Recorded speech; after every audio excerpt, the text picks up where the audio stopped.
તો દર્શક મિત્રો, જો તમે પણ ગણેશનું આગમન કરવાના છો તો બસ આ વિડીયો આપને માટે છે। નમસ્કાર દર્શક મિત્રો, ખબરોશો.com પરથી હું દૃશ્ય નાયક આપ સૌનું સ્વાગત કરું છું। બસ થોડા સમય પછી જ્યારે ગણેશ ચતુર્થી આવનાર છે તો આ ગણેશ ચતુર્થીને લઈને આજે આપણે થોડી વાતો કરશું। તો મિત્રો, ક્યારે છે ગણેશ ચતુર્થી અને ગણેશની સ્થાપનાની વિધિ અને શુભ મુહૂર્ત આની સાથે વિસર્જનની તારીખ કઈ છે એ પણ આજે આપણે જાણીશું। તો સનાતન પરંપરામાં ભગવાન ગણેશજી એક એવા દેવતા છે જેમની સૌથી પહેલા પૂજા થાય છે। હિન્દુ માન્યતા અનુસાર વિઘ્ન વિનાશક ભગવાન શ્રી ગણેશનો જન્મ ભાદ્રપદ માસના શુક્લ પક્ષની ચતુર્થી પર મધ્યાહનના સમયે થયો। હવે આ કારણ છે કે ગણેશજીના ભક્તો પાવન તિથિની રાહ આખું વર્ષ જોએ છે અને એ દિવસે ખૂબ ધામધૂમપૂર્વક પોતાના ગણેશજીને સ્થાપિત કરે છે। તો ચાલો જાણીએ કે વર્ષ 2025માં ગણેશજીની પૂજાનું શુભ મુહૂર્ત શું છે। તો ગણેશ ચતુર્થીના દિવસે ભગવાન શ્રી ગણેશજીને ઘરમાં બેસાડવાના હોય તો આ સમય તમારે બપોરનો પસંદ કરવો જોઈએ। હિન્દુ માન્યતા અનુસાર તેમનો જન્મ આ જ સમયે થયો હતો। પંચાંગ અનુસાર આ વર્ષે ભગવાન શ્રી ગણેશજીને મધ્યાહન પૂજાનું શુભ મુહૂર્ત 27 ઓગસ્ટ 2027 બુધવારના દિવસે રહેશે। હવે આ દિવસે ગણેશ ભક્તો સવારે 11:05 લઈ બપોરે 1:40 વચ્ચે શ્રીજીની પૂજા કરી શકશે।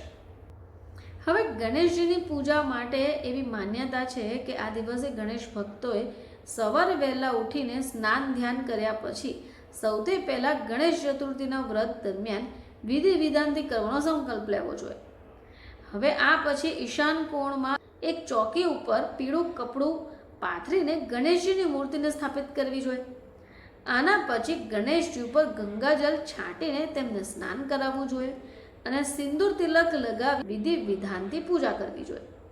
હવે આ પછી તેમની મનપસંદની વસ્તુ જેમ કે દુર્વા, નૈવેદ્ય, મોતીચૂરનો લાડુ, મોદક, નારિયેલ, શેરડી આ બધું જ અર્પિત કરવી જોઈએ અને તેમની ચાલીસા અથવા ગણપતિ અથર્વશીર્ષનું પઠન કરવું જોઈએ।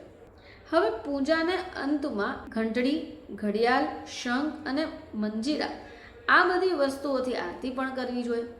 ગણેશ ચતુર્થીના દિવસે સાંજ દરમિયાન પણ વિધિ વિધાન વડે ગણેશજીની પૂજા કરવી જોઈએ।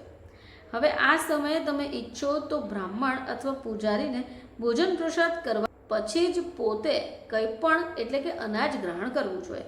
હવે ચર્ચા કરીએ ગણેશ વિસર્જનની।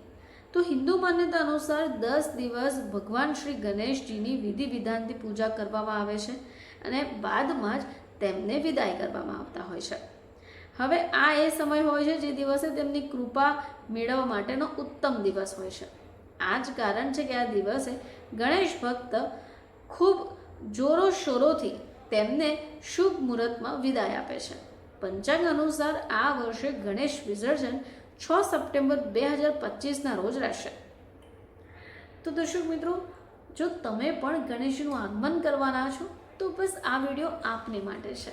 ફરીથી તમારી સમક્ષ હાજર થઈશું, ત્યાં સુધી જોતા રહેજો ખબરોશો.com।